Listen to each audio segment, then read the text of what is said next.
Guys, future PCS officer channel में आपका स्वागत है। तो आज का जो टॉपिक है वो हम पढ़ेंगे ग्लोबल बायोफ्यूल एलियंस, जो करंट अफेयर का पार्ट्स है। तो इसमें हम सबसे पहले जानेंगे कि बायोफ्यूल क्या होता है, व्हाट इज़ बायोफ्यूल। तो सबसे पहले जो मैं आपको बता दूं कि बायोफ्यूल क्या होता है, जैसे कोई भी ऑर्गेनिक मैटर है, जैसे गोबर है और भी नेचर में पाए जाने वाले, चाहे कोई भी ठोस लिक्विड है, सॉलिड लिक्विड, कुछ भी गैस भी है, शॉर्ट पीरियड में ही अगर उससे कोई एनर्जी रिलीज़ होती है या गैस रिलीज़ होती है तो उसे बायोफ्यूल कहा जाता है। तो सबसे पहले यहाँ पे कुछ डेफिनेशंस भी हैं, तो हम उसको देख लेते हैं। कोई भी हाइड्रोकार्बन, यहाँ पे डिफिनेशन में लिखा हुआ है, any hydrocarbon fuels that is produce from an organic matter in A short period.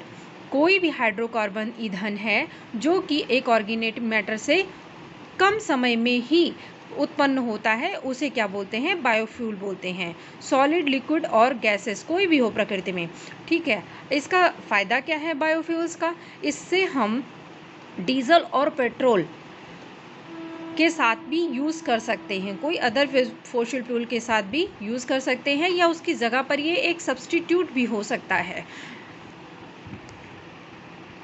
तो अब हम जानते हैं कि ग्लोबल बायोफ्यूल एलियंस के बारे में। इसको लॉन्च किया गया, किसने लॉन्च किया? इंडिया ने लॉन्च किया। तो इंडिया तो फाउंडिंग मेंबर हुआ ही, और फिर इंडिया के साथ साथ और भी लीडर, ग्लोबल लीडर ने भी हाथ मिलाया, जिनके नाम है Singapore, Bangladesh, Italy, USA, Brazil, Argentina, Mauritius and UAE. इसको हम बोलते हैं यूनाइटेड अरब एमिरेट्स। तो इसके कितने मेंबर हैं ये आप काउंट कर लीजिएगा और सबके नाम भी याद कर लीजिएगा। तो ये फाउंडिंग मेंबर्स है, और सबसे पहले लॉन्च किया गया किसके साथ? इंडिया ने लॉन्च किया इसको। और इसकी जो प्रेजेंट मेंबर कंट्रीज़ हैं वो प्रेजेंट, इसमें G20 कंट्रीज़ ने भी पार्टिसिपेट किया, और G20 इनवाइटी कंट्रीज़ ने भी पार्टिसिपेट किया है। नॉन G20 कंट्रीज़ भी हैं जो G20 का पार्ट नहीं है, वो भी है, और कुछ इंटरनेशनल ऑर्गेनाइजेशन ने भी पार्टिसिपेशन किया है, हाथ मिलाया है। तो जो हम देख लेते हैं कि वो कौन कौन सी कंट्रीज़ हैं जो G20 की कंट्रीज़ हैं।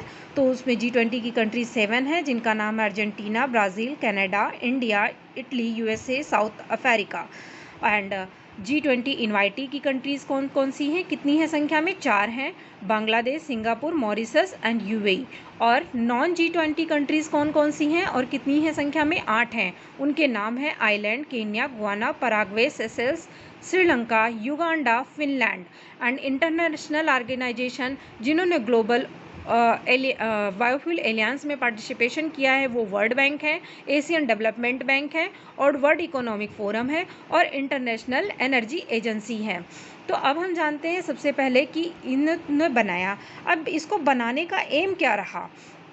तो इसको बनाने का जो एम है वो जैसे इन सब कंट्रीज़ जो मेंबर कंट्रीज़ हैं, जो फाउंडिंग मेंबर हैं, इनके नॉलेज को यूज़ करते हुए, एक्सपर्ट के नॉलेज को यूज़ करते हुए सारी कंट्रीज़ की हेल्प करना, एक दूसरे को नॉलेज शेयर करना, और उसको क्लाइमेट चेंज में मदद करना है।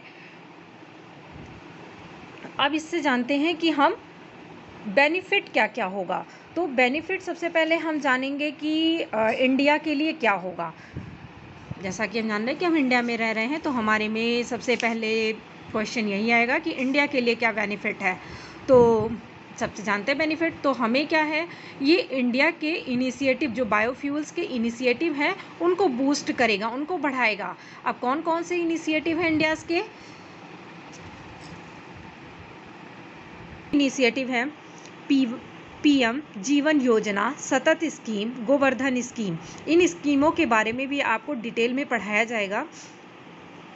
अदरवाइज़ आप भी अपने आप से इसके बारे में गूगल पर सर्च कर सकते हैं। और दूसरा एम क्या है इसका, क्या बेनिफिट है?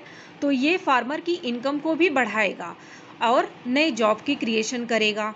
ऑयल जो डिपेंडेंसी है, जैसा कि जानते हैं कि 80% क्रूड ऑयल इंडिया इंपोर्ट करता है दूसरी कंट्रीज से, तो उसकी डिपेंडेंसी को भी घटाएगा। और अदर टारगेट है, जैसे एक राष्ट्रीय टारगेट है नेशनल, उसको अभी अचीव करने में मदद करेगा। एक जो हमारा टारगेट है कि हम पेट्रोल में 20% एथेनॉल मिलाएंगे, 2025 और 26 तक। तो इसको भी अचीव करने में ग्लोबल बायोफ्यूल एलियंस एक महत्वपूर्ण भूमिका निभाएगा।